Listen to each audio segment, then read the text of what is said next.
ॐ श्री परमात्मने नमः। अथ श्रीविष्णुसहस्रनामस्तोत्रम्। यस्य स्मरणमात्रेण जन्मसंसारबन्धनात् विमुच्यते नमस्तस्मै विष्णवे प्रभविष्णवे। नमः समस्तभूतानामादिभूताय भूभृते अनेकरूपरूपाय विष्णवे प्रभविष्णवे। वैशम्पायन उवाच। श्रुत्वा धर्मानशेषेण पावनानि च सर्वशः युधिष्ठिरः शान्तनवं पुनरेवाभ्यभाषत। युधिष्ठिर उवाच। किमेकं दैवतं लोके किं वाप्येकं परायणं स्तुवन्तः कङ्कमर्चन्तः प्राप्नुयुर्मानवाः शुभम्। को धर्मः सर्वधर्माणां भवतः परमो मतः किं जपन्मुच्यते जन्तुर्जन्मसंसारबन्धनात्। भीष्म उवाच। जगत्प्रभुं देवदेवं मनन्तं पुरुषोत्तमं स्तुवन्नाम सहस्रेण पुरुषः सततोत्थितः। तमेव चार्चयन् नित्यं भक्त्या पुरुषमव्ययं ध्यायन् स्तुवन् नमस्यांश्च यजमानस्तमेव च। अनादिनिधनं विष्णुं सर्वलोकमहेश्वरं लोकाध्यक्षं स्तुवन् नित्यं सर्वदुःखातिगो भवेत्। ब्रह्मण्यं सर्वधर्मज्ञं लोकानां कीर्तिवर्धनं लोकनाथं महद्भूतं सर्वभूतभवोद्भवम्। एष मे सर्वधर्माणां धर्मोऽधिकतमो मतः यद्भक्त्या पुण्डरीकाक्षं स्तवैरर्चैर्नरः सदा। परमं यो महत्तेजः परमं यो महत्तपः परमं यो महद्ब्रह्म परमं यः परायणं। पवित्राणां पवित्रं यो मङ्गलानां च मङ्गलं दैवतं देवतानां च भूतानां यो व्ययः पिता। यतः सर्वाणि भूतानि भवन्त्यादियुगागमे यस्मिंश्च प्रलयं यान्ति पुनरेव युगक्षये। तस्य लोकप्रधानस्य जगन्नाथस्य भूपते विष्णोर्नामसहस्रं मे शृणु पापभयापहम्। यानि नामानि गौणानि विख्यातानि महात्मनः ऋषिभिः परिगीतानि तानि वक्ष्यामि भूतये। ॐ विश्वं विष्णुर्वषट्कारो भूतभव्यभवत्प्रभुः भूतकृद्भूतभृद्भावो भूतात्मा भूतभावनः भूतात्मा परमात्मा च मुक्तानां परमागतिः। अव्ययः पुरुषः साक्षी क्षेत्रज्ञोऽक्षर एव च। योगो योगविदान्नेता प्रधानपुरुषेश्वरः नारसिंह वपुः श्रीमान् केशवः पुरुषोत्तमः। सर्वः शिवस्थाणुर्भूतादिर्निधिरव्ययः सम्भवो भावनो भर्ता प्रभवः प्रभुरीश्वरः। स्वयंभूः शम्भुरादित्यः पुष्कराक्षो महास्वनः अनादिनिधनो धाता विधाता धातुरुत्तमः। अप्रमेयो ऋषिकेशः पद्मनाभोऽमरप्रभुः विश्वकर्मा मनुस्त्वष्टा स्थविष्टस्थविरो ध्रुवः। अग्राह्यः शाश्वतः कृष्णो लोहिताक्षः प्रतर्दनः प्रभूतस्त्रिककुब्धाम पवित्रं मङ्गलं परम्। ईशानः प्राणदः प्राणो ज्येष्ठः श्रेष्ठः प्रजापतिः हिरण्यगर्भो भूगर्भो माधवो मधुसूदनः। ईश्वरो विक्रमी धन्वी मेधावी विक्रमः क्रमः अनुत्तमो दुराधर्षः कृतज्ञः कृतिरात्मवान्। सुरेशः शरणं शर्म विश्वरेताः प्रजाभवः अहः संवत्सरो व्यालः प्रत्ययः सर्वदर्शनः अजः सर्वेश्वरः सिद्धिः सर्वादिरच्युतः वृषाकपिरमेयात्मा सर्वयोगविनिसृतः वसुर्वसुमनाः सत्यः समात्मा संमितः समः अमोघः पुण्डरीकाक्षो वृषकर्मा वृषाकृतिः रुद्रो बहुशिरा बभ्रुर्विश्वयोनिःशुचिश्रवाः अमृतः शाश्वतस्थाणुर्वरारोहो महातपाः सर्वगः सर्वविद्भानुर्विश्वक्सेनो जनार्दनः वेदो वेदविदव्यङ्गो वेदाङ्गो वेदवित्कविः लोकाध्यक्षः सुराध्यक्षो धर्माध्यक्षकृताकृतः चतुरात्मा चतुर्व्यूहश्चतुर्द्रंशश्चतुर्भुजः भ्राजिष्णुर्भोजनं भोक्ता सहिष्णुर्जगदादिजः अनघो विजयो जेता विश्वयोनिः पुनर्वसुः उपेन्द्रो वामनः प्रांशुरमोघः शुचिरूर्जितः अतीन्द्रः सङ्ग्रहः सर्गो धृतात्मा नियमो यमः वेद्यो वैद्यः सदा योगी वीरः माधवो मधुः अतीन्द्रियो महामायो महोत्साहो महाबलः महाबुद्धिर्महावीर्यो महाशक्तिर्महाद्युतिः अनिर्देश्यवपुः श्रीमानमेयात्मा महादृदृक् महेश्वासो महीभर्ता श्रीनिवासः सताङ्गतिः अनिरुद्धः सुरानन्दो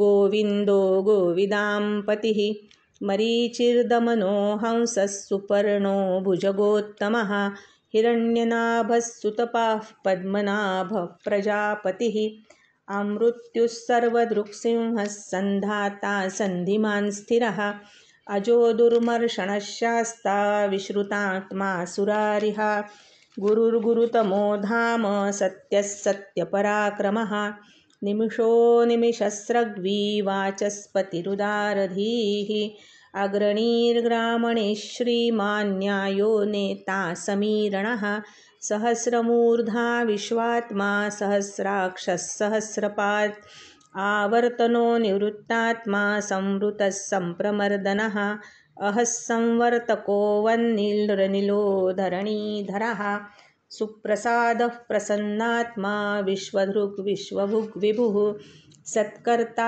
सत्कृतः साधुर्जन्नुर्नारायणो नरः असङ्ख्येयो प्रमेयात्मा विशिष्टः शिष्टकृच्छुचिः सिद्धार्थः सिद्धसङ्कल्पः सिद्धिदः सिद्धिसाधनः वृषा हि वृषभो विष्णुर्वृषपर्वा वृषोदरः वर्धनो वर्धमानश्च विविक्तः श्रुतिसागरः सुभुजो दुर्धरो वाग्मी महेन्द्रो वसुदो वसुः नैकरूपो बृहद्रूपः शिपिविष्टप्रकाशनः ओजस्तेजोद्युतिधरः प्रकाशात्मा प्रतापनः रुद्धस्पष्टाक्षरो मन्त्रश्चन्द्रांशुर्भास्करद्युतिः अमृतांशूद्भवो भानुशशबिन्दुः सुरेश्वरः औषधं जगतः सेतुः सत्यधर्मपराक्रमः भूतभव्यभवन्नाथः पवनः पावनो नलः कामः कामकृत्कान्तः कामः कामप्रदप्रभुः युगादिकृत् युगावर्तो नैकमायो महाशनः अदृश्यो व्यक्तरूपश्च सहस्रजिदनन्तजित् इष्टो विशिष्टः शिष्टेष्टः शिखण्डी नहुषो वृषः क्रोधः क्रोधकृत्कर्ता विश्वबाहुर्महीधरः अच्युतः प्रतितः प्राणः प्राणदो वासवानुजः अपान्निधिरधिष्ठानमप्रमत्तः प्रतिष्ठितः स्कन्दस्कन्दधरो धुर्यो वरदो वायुवाहनः वासुदेवो बृहद्भानुरादिदेवः पुरन्दरः अशोकस्तारणस्तारः शूरः शौरिर्जनेश्वरः अनुकूलः शतावर्तः पद्मी पद्मनिभेक्षणः पद्मनाभो रविन्दाक्षः पद्मगर्भः शरीरभृत्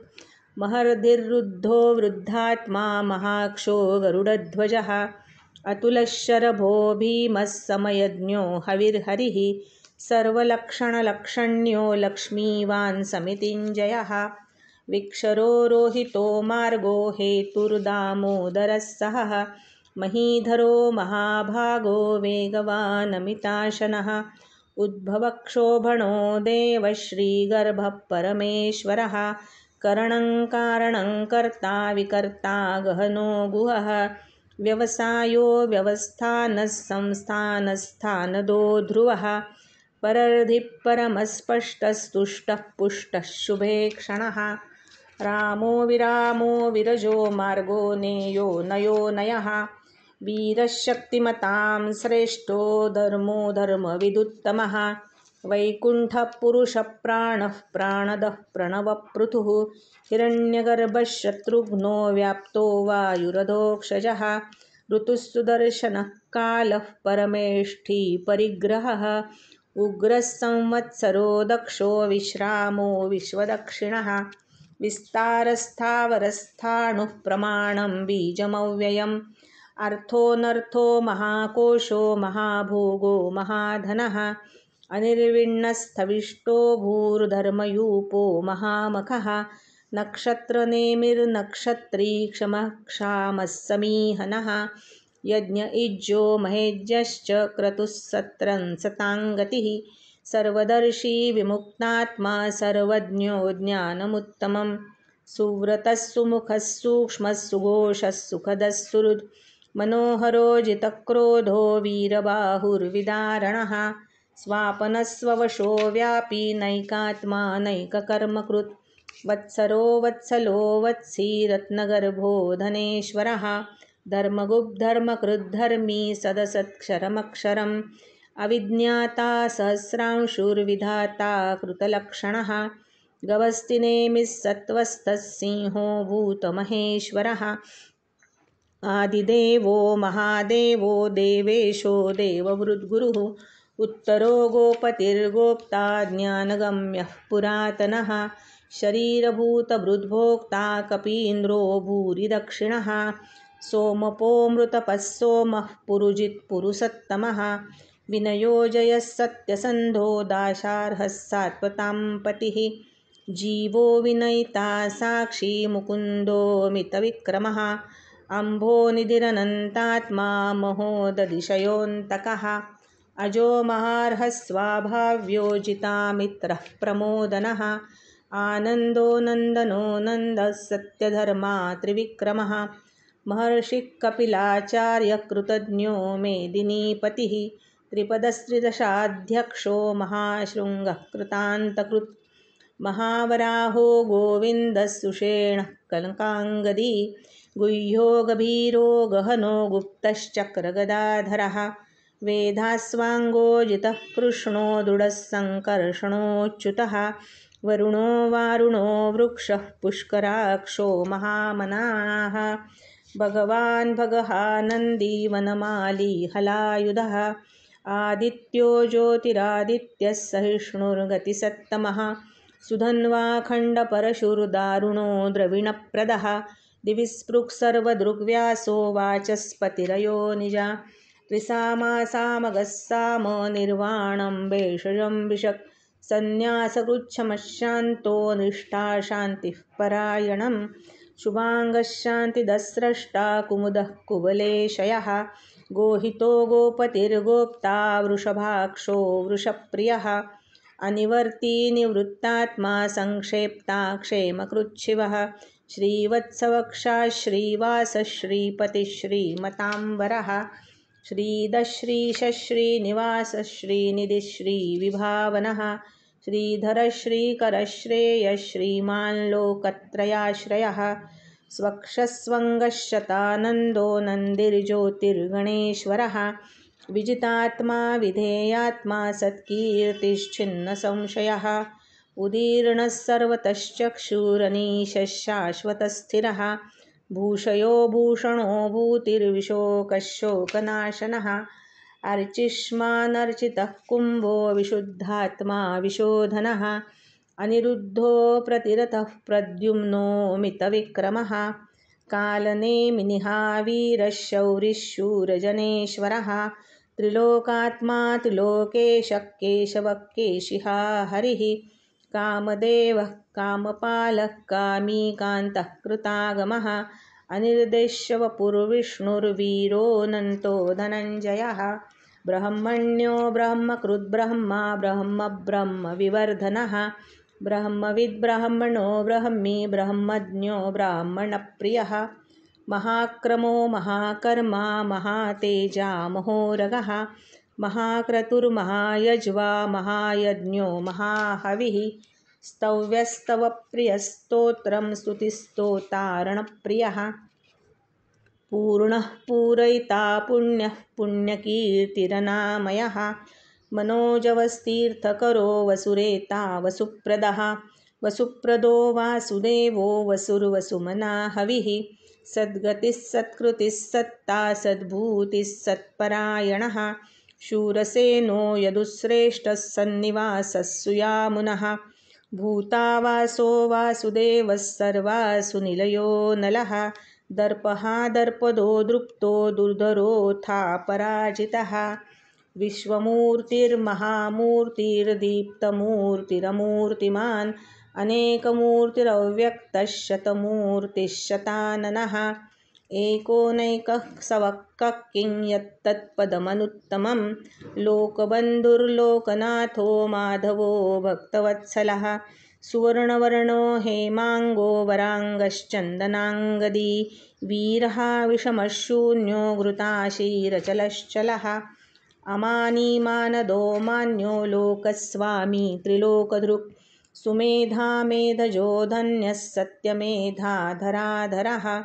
तेजो वृषोद्युतिधरः सर्वशस्त्रभृताम्बरः प्रग्रहो निग्रहो व्यग्रो नैकशृङ्गो गदाग्रजः चतुर्मूर्तिश्चतुर्बाहुश्चतुर्व्यूहश्चतुर्गतिः चतुरात्मा चतुर्भावश्चतुर्वेदविदेकपात् समावर्तो निवृत्तात्मा दुर्जयो दुरतिक्रमः दुर्लभो दुर्गमो दुर्गो दुरावासो दुरारिः शुभाङ्गो लोकसारङ्गः सुतन्तुस्तन्तुवर्धनः इन्द्रकर्मा महाकर्मा कृतकर्मा कृतागमः उद्भवः सुन्दरः सुन्दो रत्ननाभः सुलोचनः अर्को वाजसनः शृङ्गी जयन्तः सर्वविजयी सुवर्णबिन्दुरक्षोभ्यः सर्ववागीश्वरेश्वरः महारथो महागर्तो महाभूतो महानिधिः कुमुदः कुन्दरः कुन्दः पर्जन्यः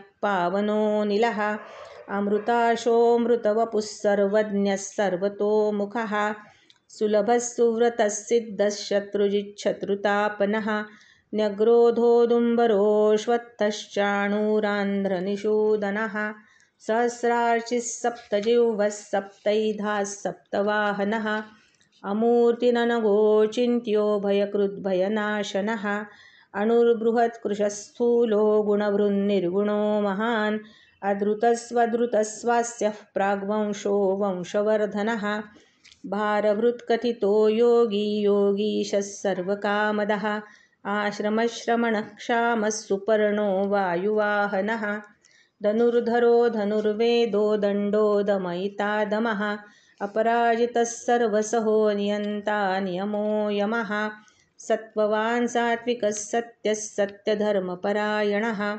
अभिप्रायप्रियार्होर्ह प्रियकृत्प्रीतिवर्धनः विहाय सगतिर्ज्योतिः सुरुचिर्हुतभुग्विभुः रविर्विरोचनः सूर्यः सविता रविलोचनः अनन्तो हुतभुग्भोक्ता सुखदो नैकजोऽग्रजः अनिर्विण्णः सदामर्षि लोकाधिष्ठानमद्भुतः सनात्सनातनतमः कपिलः कपिरप्ययः स्वस्तिदः स्वस्तिकृत्स्वस्ति स्वस्तिभुक् स्वस्ति दक्षिणः रौद्रः कुण्डलीचक्री विक्रम्योर्जितशासनः शब्दातिगः शब्दसः शिशिरः शर्वरीकरः अक्रूरः पेशलो दक्षो दक्षिणक्षमिणाम्बरः विद्वत्तमो वीतभयः पुण्यश्रवणकीर्तनः उत्तारणो दुष्कृतिः पुण्यो दुःस्वप्ननाशनः वीरः रक्षणः सन्तो जीवनः पर्यवस्थितः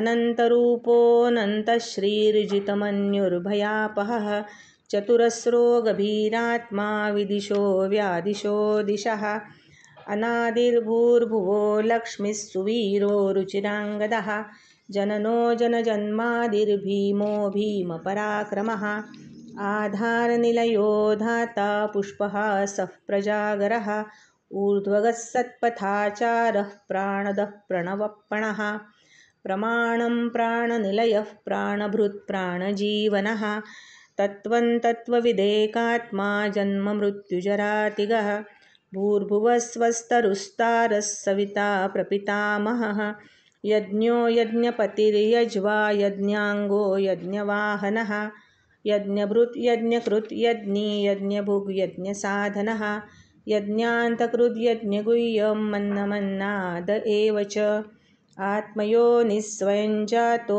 वैखानः सामगायनः देवकीनन्दनः स्रष्टा क्षितीशः पापनाशनः शङ्खभृन्नन्दकी चक्री शारङ्गधन्वा गदाधरः रथाङ्गपाणिरक्षोभ्यः सर्वप्रहरणायुधः सर्वप्रहरणायुध ॐ नम इति इदं कीर्तनीयस्य केशवस्य महात्मनः नाम्नां सहस्रं दिव्यानां शेषेण प्रकीर्तितं य इदं शृणुयात् नित्यं यश्चापि परिकीर्तयेत् नाशुभं प्राप्नुयात् किञ्चित् सोमुत्रेह च मानवः वेदान्तगो ब्राह्मणः स्यात् क्षत्रियो विजयी भवेत् वैश्यो धनसमृद्धः स्यात् शूद्रः सुखमवाप्नुयात् धर्मार्थी प्राप्नुयात् धर्मम् अर्थार्थी चार्थमाप्नुयात् कामानवाप्नुयात् कामी प्रजार्थी प्राप्नुयात् प्रजां भक्तिमान्यः सदोत्थाय शुचिस्तद्गतमानसः सहस्रं वासुदेवस्य नाम्नामेतत् प्रकीर्तयेत् यशः प्राप्नोति विपुलं ज्ञातिप्राधान्यमेव च अचलां श्रियमाप्नोति श्रेयः प्राप्नोत्यनुत्तमं न भयं क्वचिदाप्नोति वीर्यं तेजश्च विन्दति भवत्यरोगो द्युतिमान् बलरूपगुणान्वितः रोगार्तो मुच्यते रोगात् बद्धो मुच्येत बन्धनात् भयान्मुच्येत भीतस्तु मुच्येदापन्न आपदः दुर्गाण्यतितरत्याशु पुरुषः पुरुषोत्तमं स्तुवन्नाम सहस्रेण नित्यं भक्तिसमन्वितः